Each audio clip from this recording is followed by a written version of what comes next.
Aujourd'hui, nous allons voir ce qu'est un OGM et quel est le principe de la transgénèse. Tous les êtres vivants possèdent à l'intérieur de leurs cellules une petite molécule qui s'appelle l'ADN, acide désoxyribonucléique. Cette molécule détermine nos caractères. L'ADN est comme le disque dur d'un ordinateur qui renfermerait des informations.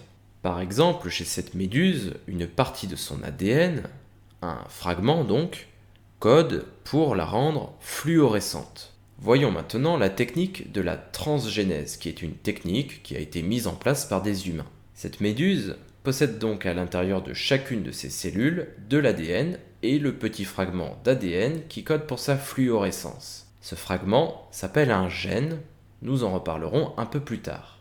La transgénèse est une technique inventée par les humains pour pouvoir transformer génétiquement un organisme vivant. Tout démarre avec notre méduse fluorescente. L'objectif est d'isoler, de prélever le petit fragment d'ADN qui est responsable de la fluorescence de la méduse et de l'intégrer, le transférer à l'intérieur d'une cellule œuf de souris. Pour rappel, la cellule œuf est la cellule formée à partir de la fusion d'un spermatozoïde et d'un ovule.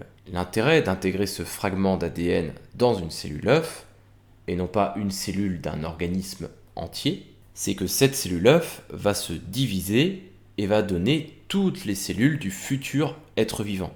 Par conséquent, si cette cellule a subi une modification, toutes les cellules de l'être vivant auront également subi ces modifications.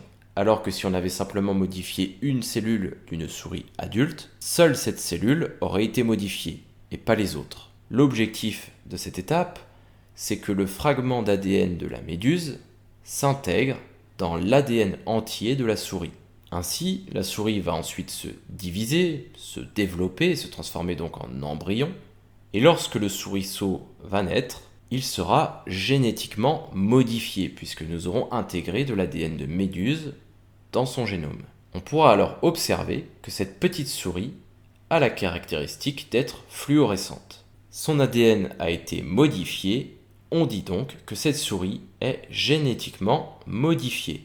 On appellera donc tout organisme qui a été affecté par cette technique un OGM, un organisme génétiquement modifié.